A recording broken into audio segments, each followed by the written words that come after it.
Selamat bertemu kembali teman-teman, masih di mata kuliah Kom 102 berpikir komputasional.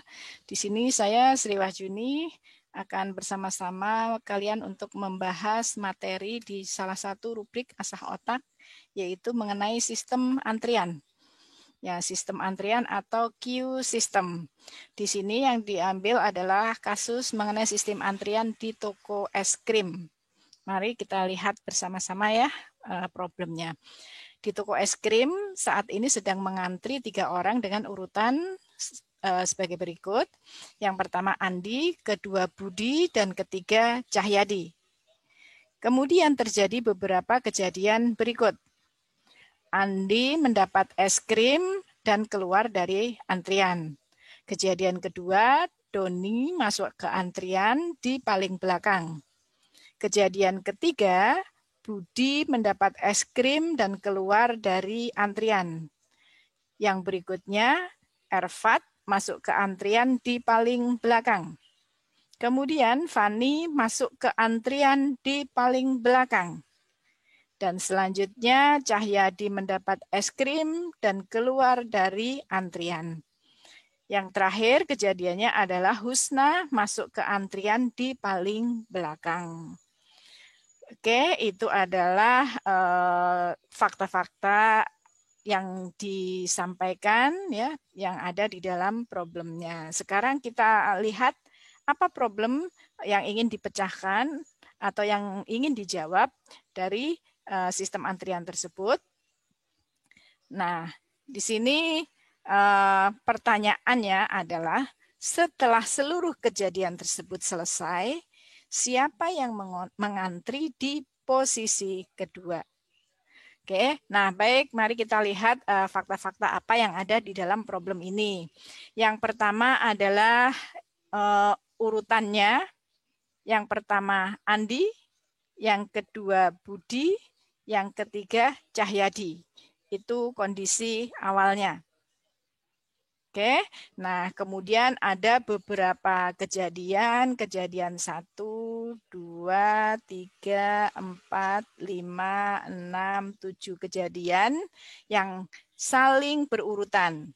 Jadi nanti pengerjaannya harus terurut sesuai dengan urutan kejadiannya. Oke, nah yang berikutnya, apa yang problem yang ingin dijawab?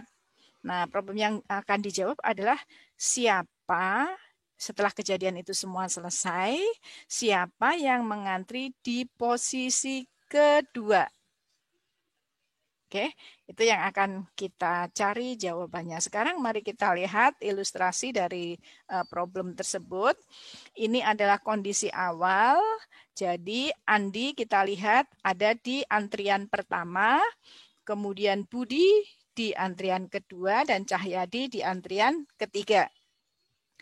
Selanjutnya kejadiannya adalah Andi sudah dilayani, kemudian masuk Doni.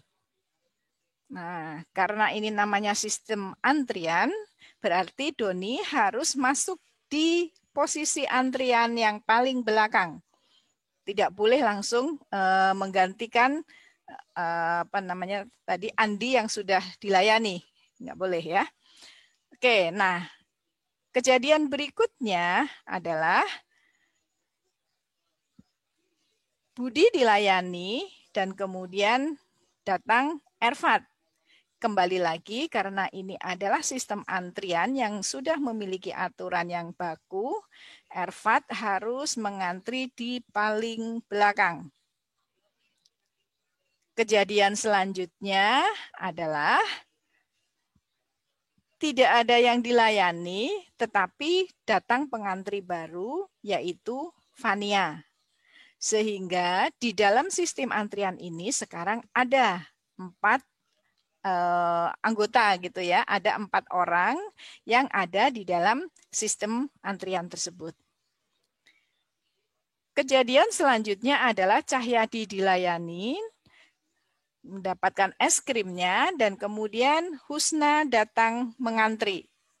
Nah, isi dari sistem antrian atau yang mengantri di dalam sistem antrian itu kembali menjadi 4 orang. Nah, ini adalah kejadian yang terakhir, sehingga selanjutnya ketika ditanyakan siapa yang mengantri di posisi kedua, maka yang mengantri di posisi kedua adalah Ervat. Oke, baik, saya rasa itu bahasan dari sistem antrian yang cukup sederhana. Apa yang bisa kita pelajari dari sistem antrian ini? Yang pertama adalah konsep dasar dari sistem antrian itu kita kenal dengan FIFO, first in, first out. Tadi ya, yang antri pertama, datang pertama, dia yang akan meninggalkan antrian pertama juga. Atau yang disebut juga sebagai FCFS, first come, first serve, artinya yang akan dilayani adalah yang antri terlebih dahulu.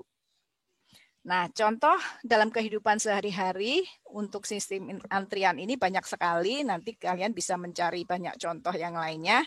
Di sini saya hanya memberi beberapa contoh antrian di bank, kemudian di loket layanan publik, ya, atau loket pembelian tiket, dan masih banyak lagi sistem antrian dalam kehidupan sehari-hari. Dalam dunia komputer, sistem operasi atau operating system, ya, mungkin yang Anda kenal operating system yang banyak dikenal adalah Windows, ya, Windows 10, Windows 8 dan seterusnya. Nah, sistem operasi secara defaultnya juga menerapkan sistem antrian di dalam mengeksekusi program. Karena begitu komputer kalian nyalakan, tentu akan banyak sekali program yang harus dieksekusi. Oke, nah, dalam beberapa kasus, sistem antrian ini dapat dikembangkan menjadi sistem antrian dengan prioritas atau yang dikenal dengan priority queue system. Baik, saya rasa itu yang bisa saya sampaikan kali ini. Semoga ini bermanfaat dan membantu kalian di dalam memahami sistem antrian.